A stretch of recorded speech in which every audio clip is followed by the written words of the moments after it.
inaan anna balyar taabto ayadoo weliba arrimahan taabanayo uu qeexayo qofka Soomaaligu wuxuu yahay nin Sir Richard Burton loo oran jiray oo First Footsteps in East Africa qoray ba hablo Soomaaliyeed la kulmay 1850 meelahaas magaalada Cadan waxa ugu horeeyay hablaha Soomaalida ku tilmaamay asagoo Indurmaan iyo Hindi iyo meelo badan soo maray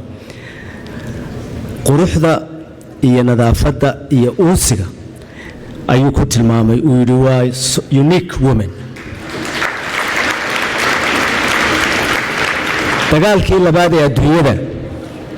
markii ummadda Soomaaliyeed la qaybinayay ba Eisenhower oo madaxweynaha Mareykanka ahaa ba markaa arinta Ethiopia iyo dhulkeeni la bixinayay waxsaas markaa magaca Soomaali buu maqlay markaasuu yiri huwa di Somalis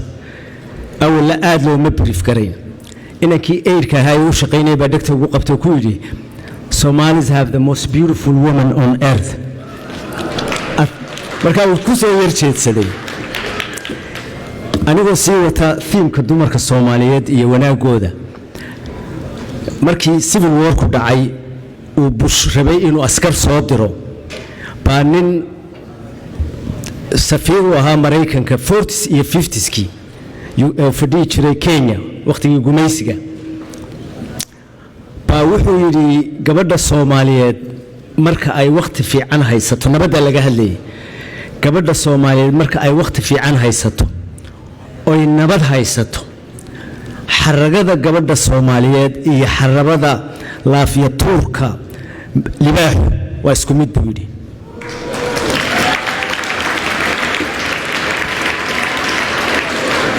runtii waan sii wadi karaa laakiin waxaan jeclahay inaan mawduucayga u boodo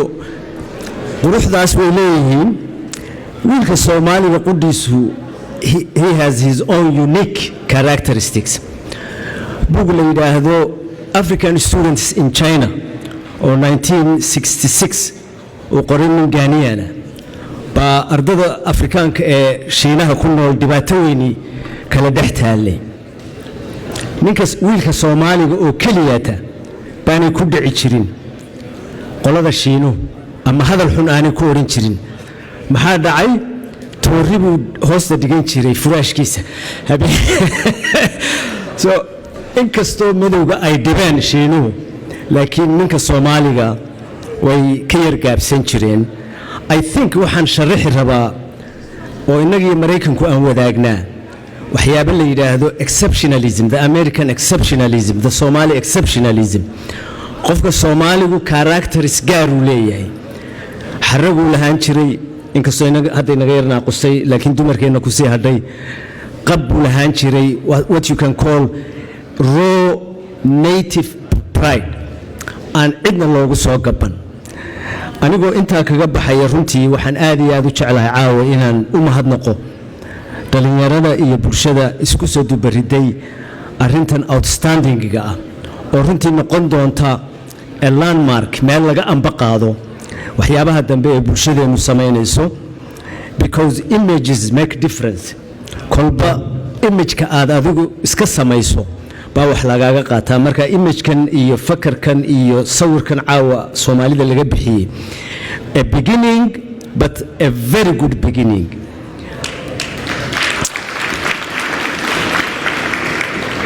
waxa mahadeed le Maxamed Daar Abdullaahi Cabdi Xaashi iyo Farxaan Jeyd oo runtii si fiican arintan iyo xoog badan iyo karti badan iyo arrimo badan geliyay marka runtii waan jeclaa inaan dad badan sheego laakiin waqtigan ii saamaxayn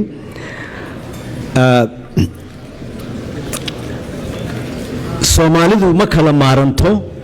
I believe Soomaalidu inaanay qabiil ahayn xataa idni group aanay ahayn Soomaalidu waa family extended family Jamaal iyo Abdisalaam baa waxaan uga sheekeynay 1986 anoo Soomaaliya ku socdo Muqdisho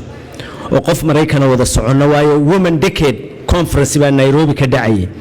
baa Hiltonka markan ka soo baxnay baa waxaan ku yiri Somali neighborhood baan ku tusaya because yaraantaydii isliiba maqli jiray she was an American mixed marriage ka dhalatay qudeedu markaanu Hiltonka downtown-kii Nairobi maraynaba qofaan Soomaali u maleeyay baan arkay waxaan ku yiri Soomaali waa tahay markuu yiri ha ninkaagan qaday xageed ka timid oo Mareykan ka imid walaal isliiseen u tagabaani ayaa weydiiyay uu hor kacay meeshii baska laga raacay buu tusay wuxuu ugu yiri meesha uu baskaas ku dhamaado makhaayada uu istaago waa Soomaali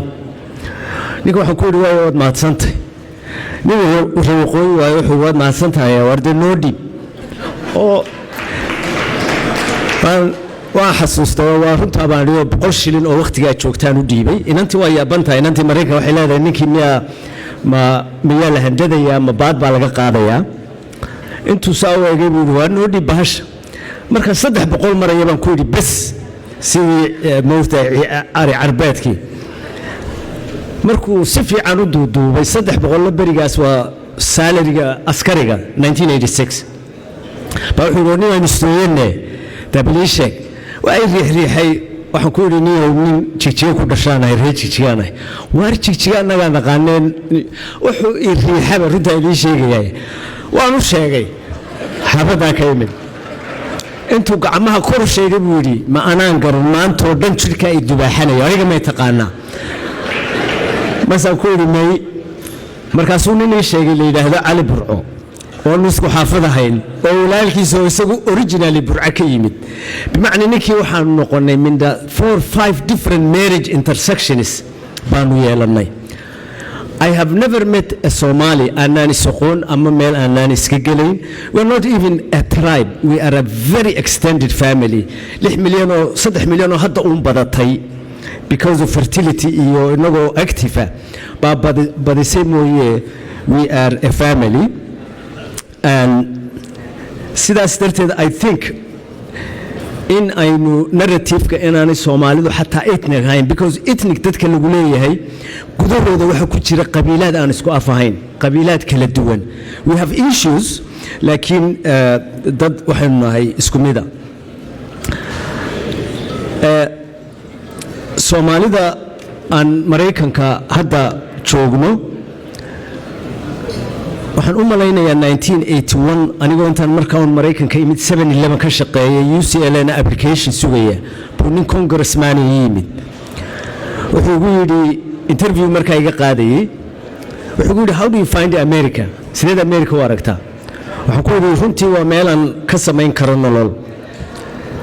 laakiin ismaan lahayn 100,000 oo Soomaaliya baa Mareykanka soo degi oo siyaasiyiin yeelan inventories yeelan congresswoman yeelan the first Muslim congresswoman in the history of America bimaana taariikh ayaynu sameeynaa runtii taariikh ayaynu sameeynaa wali Mareykanka aan la arag we are making impact laakiin Mareykankuna impact bay nagu sameeynaya waxa markaa muhiima how do we recognize impact aan Mareykanku sameeynayno oo markaa aynu ku faa'iideysano waxyaabaha runtii aan marmar yar saluuga oo isiraahdaa Soomaalidu sidan way dhaami lahayd there is no other African community meesha aynu ka gaadhnay within a short period of time ka gaadhay Ethiopianku 1920s kii bay yimaadeen 1930s to 1940s scholarship la siin jiray 1950s 1960s Mareykanka u tagay oo xataa meelo waaweyn ka samaystay inagu 1990 baynu si buuxda ardada marka laga reebo 70s kii timid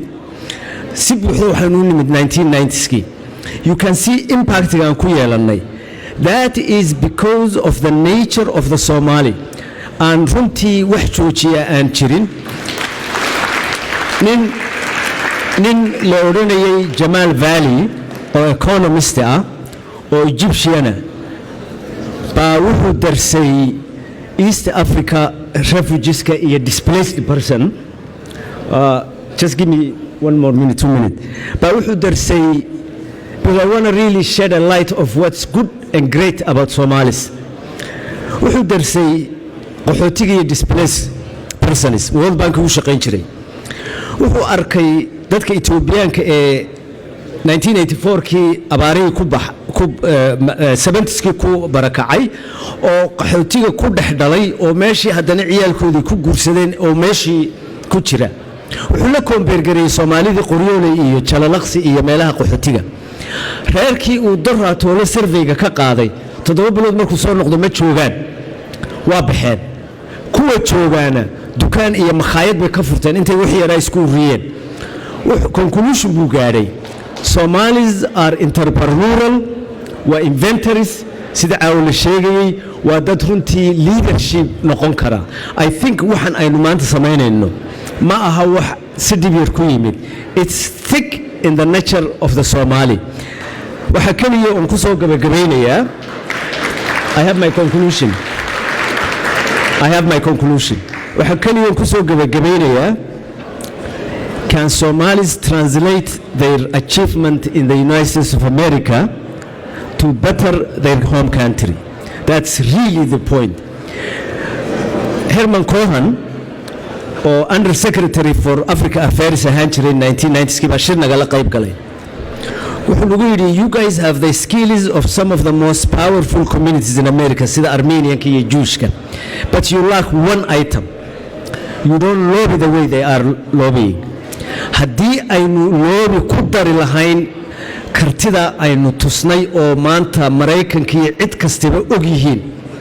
waxaan u malaynayaa not only will we save inagu kaliya tismayna nabadgeliyeen dalka Soomaaliya wherever they including Djibouti oo dal Soomaaliyada waxbaynu qaban lahayn marka waxaan rabaa bal inaynu dil isugu noqono I am very proud of the achievements iyo awards kala bixiyay I hope we take it from there thank you very much